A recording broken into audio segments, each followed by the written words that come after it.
Okay, so thank you very much for allowing me to be here today. I hope I will fill the void well.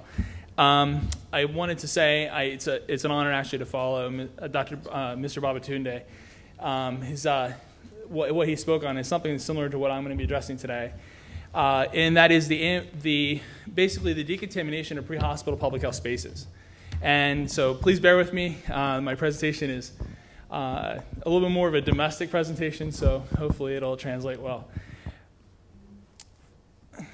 So before I get started, I have an important public service announcement. Apparently there's been some anxiety amongst visitors to Philadelphia regarding the appropriate process for ordering food. So I'm not sure if you guys got a chance to go out in town and order cheesesteaks, but so this is similar. This is what we're going to talk about for a second. So who's had a cheesesteak in here already? What'd you think? Did you like it? Depends where you go. There we go. So along that lines, so this is by Pat's. I'm not an endorsement. I'm not getting paid for it. But this is how to order a cheesesteak or a steak by somebody by the name of I Am Hungry. So essentially you specify if you want your steak with, or if you're from Philadelphia, it's wit, or without onions. Specify plain cheese whiz, provolone, American cheese, or pizza steak. In my case, I am a whiz wit, so I'll let you figure that out. So have your money ready. Don't do any negotiating when you get to the front. It will not be pleasant. And if you make a mistake, don't panic. Just go to the back of the line and start over. So all right, seriously. For today, the word of the day is decontamination.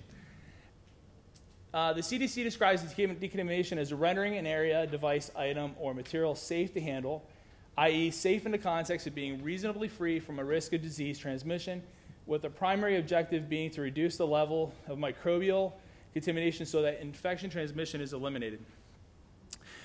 In a moment, I'm going to be talking about a young girl. We're going to call her Amber. And Amber is not her real name, but is a very real circumstance. This is Amber's locker room at school. This is the field where Amber plays soccer in gym class. One day, Amber hurt her leg playing soccer. A teacher escorted Amber to the nurse's office. The nurse determined that Amber should see a doctor. An ambulance was dispatched to take Amber to the hospital. Amber was evaluated in the emergency room. Amber went to radiology for an x-ray. Amber was outfitted with a cast. Amber went home to relax. After a miserable night, Amber visited her pediatrician. The pediatrician sent Amber back to the hospital to meet with a specialist. The specialist admitted Amber to an isolation room. A week later, Amber was laid to rest. Amber died from complications associated with a systemic MRSA, or as it's called, Mrsa infection. MRSA, or methicillin-resistant Staphylococcus aureus, is a staphylococcus or staph bacteria. All you guys, I'm sure, know much better than I do. That's become resistant to many of the antibiotics used to treat ordinary staph infections. In Amber's case, she was likely dealing with either a healthcare-associated MRSA or a community-associated MRSA. Where did Amber encounter the infectious organism? Could it have been any sources? Absolutely. What could have been done to prevent this? Better hand washing, we discussed that earlier today. Stronger effort to decontaminate our spaces. Don't we already discuss this over and over again? And why aren't they listening? They don't understand. They are confused. Perhaps it's because it's hard to believe in something that you cannot see. How do we make people believe? An age-old question, right? We can't. However, we can give them the right tools, facilitate the right experiences, and be there to reinforce their efforts to believe. We must be great role models and stand firm behind our knowledge and experience. Who in this room thinks that they should be better role models? I mean, I'll raise my hand. Let's think about it. What if parents washed their hands together with their children's? What if a nurse took time to wash her hands and did so in front of a patient and her family? What if a superintendent or principal took time to meet with their janitorial staff and learn what they do to protect the students and staff from infections? What if a fire chief asked his paramedics if they needed help cleaning the ambulance? What if doctors took time to show their patients the importance of cleaning the exam table properly before asking them to have a seat on it? What if a radiology technician took time to decontaminate their equipment? And what if an emergency room physician started disinfecting the stretchers on their own? Perhaps Amber could be enjoying a victory with her teammates. Is good role modeling enough? Unfortunately, it is not. Why? The reality of it is the system has failed us. And that's not just here in the United States, that's around the world. We make a lot of assumptions. A lot of our policies and procedures and strategies are all based off of large academic-based organizations that have a lot of resources and policy-making agendas that unfortunately not everybody is in attendance at the table. So we could certainly do a lot better job. Our strategies, our policies, our practices are all designed around being reactive or responsive instead of being proactive. We're not taking proactive strategies like we should. We need to be thinking about things before we actually get into the situation we are. We can think very much about the Ebola virus and what happened here in the United States. We were running around like our heads, chickens with our head cut off. The reality of it is we have universal standard precautions that very well could apply at all times, and we don't have those in place like we should. Time.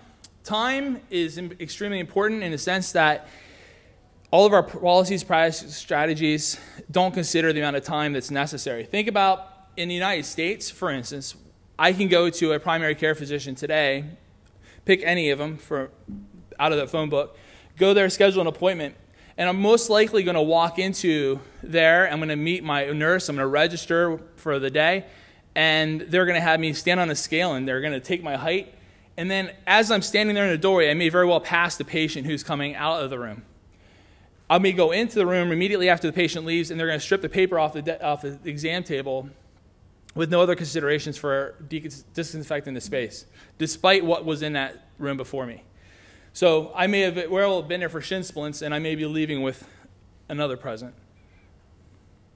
So culture. Culture is critical. We have to think about culture and the effect. And it's not just, big cities. I only have to go an hour away from here, and our cultures are extremely different. Those people do not have seats at the table. We don't understand the resources that they do not have. We don't understand the constraints of actually getting access to those resources. And we need to make sure those people are well represented. We think everybody has, again, same resources. It doesn't take very long for me to find ambulance squads or public health agencies in the United States that have no access to running vehicles, or vehicles that have no air conditioning, or no good sanitation, no good electricity, no internet. So we put all these policies and procedures out there via internet, assuming everybody's going to read it, and they don't have access to it. So the big thing we have to really think about is right now we're running into a really bad culture where people are afraid to sweat. They're afraid to work hard. They're afraid of exercising some elbow grease. We need to get on our hands and knees. We need to scrub. We need to sweat a little bit. We can't keep spaces clean without actually doing physical decontamination, right? We just assume that we want to be able to spray something in there or shine a light in there and everything's going to just go away magically. Does anyone in this room agree with me? I agree with myself. A very brief Ambuset story. So why am I here and how did I get here? In 2014, I've been involved in emergency medicine since 1993. I've practiced in the military. I've been in wilderness settings. I've been doing a lot of remote, prolonged field care stuff for a long time. I've been a healthcare administrator. I've been there. And in 2014, when the Ebola situation was going on, we had a situation where we couldn't understand what was going on. One of our local congressmen had made contact with me to find out why it felt like we got caught with our pants down and why people were running around not understanding what was going on with the Ebola virus and looking for solutions. And the truth of the matter is all the solutions that were being dictated were really truly seen as being, again, responsive. So everybody was waiting for that encounter and then figuring out what they're going to do, instead of simply just being proactive and actually doing what they're supposed to do in the first place and treating every patient exactly the same all the time. Well, that led us to actually asking some questions and why we weren't doing those things. And for the most part, what we found is that most clinicians that we polled here in the United States could not tell us the difference between clean and disinfected. They couldn't tell us the difference between sanitized and sterilized. They couldn't tell us the difference between a bacteria and a virus. It was just extremely disappointing. All the things that we think everybody take for granted, that we all understand, and we didn't. So how is it we're throwing all this information at them, but they can't process because they don't understand the basics?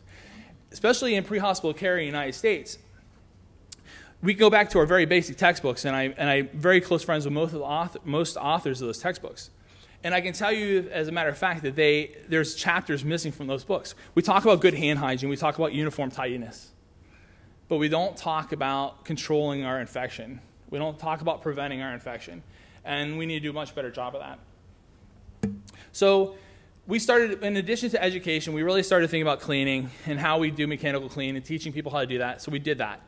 But then we realized, as we started to really talk to the experts, that we were only getting a little bit of the problem. There was still the issue of, air ducts and all those things. So we really started getting that, and that's what led to the AmbuStat program that you see out there. The AmbuStat program is really just kind of very fundamental to us getting involved with what we consider to be advocates instead of customers, and working together with them to help to change their practices and their behaviors, the organizational culture changes. And then we use the fogging solution, which is a peracetic acid solution, as kind of an exclamation point on our program. So that's who we are. In order for us to be successful, we knew that the system had to be compatible with everything everybody else is doing. We didn't want to disrupt anything that was already good. We wanted to make sure it was affordable. That was the biggest thing, was that when we looked at the systems that were out there, that were able to do the job, we're looking at, on average, they were starting around $25,000. And I can tell you that most EMS agencies in the United States are within tens of thousands of dollars of actually closing their doors. So to ask them to go ahead and spend $25,000 on a system is just not practical or reasonable. So it had to be affordable for anybody, and not just dependent on grants. It had to be durable. Everything that was designed at the time was designed specifically for use in operating room theaters or controlled environments. In a pre-hospital public health spaces, we don't have that luxury. It had to be dependable, simply just turn on, work. Understandable, rapidly deployable, and scalable. So we had to be able to take it and be able to compound it out and be able to handle spaces. And again, this is not a reactive, responsive program. This is a proactive program. Versatile, again, being able to accommodate things that we would not have been able to see before. Electricity not being readily available. How do we work off of generators? Things like that. So I'm going to go ahead, if you will. I'm going to show you this real quick video. And it should be playing here. Well, I'll give you guys the link. Better yet, we'll save some time on that. So where do we go from here? The reality of it is that we, now I have technical difficulty. We need your help. Okay, so the biggest thing right now is that right now it's the biggest thing we need your help. We need to have the dialogue. We need to be talking about these things, and we're not doing that enough. Advocacy. We need advocacy. We need help with research. We need sustainable global standards, and I've heard today numerous times standards are just not going to really happen, right? For whatever reason. I don't understand, but we can talk about it. Education. Philanthropy. I don't know if you guys know Stacy Vasquez, Mountain View College. Stacy is somebody that I really do hope to be on at the table with me at some point in the future. Stacy actually talks a lot about demonization of microbes. And why that's so important in the world we live in is that it's either black or white, right? So it's either we don't understand or we're really, really afraid of everything. And Stacy really helps us to understand that we don't have to be afraid of everything and not have to just throw antimicrobial stuff at the problem. James Bernstein, Anywhere Portable Sterilizer, came up with a sterilization technique for use without electricity, right? Another guy who's thinking just along the same lines that we want to be involved in. So just to give you an example of you guys can all participate in this and help us in some fashion. And then will you join us in the fight? And thank you. So.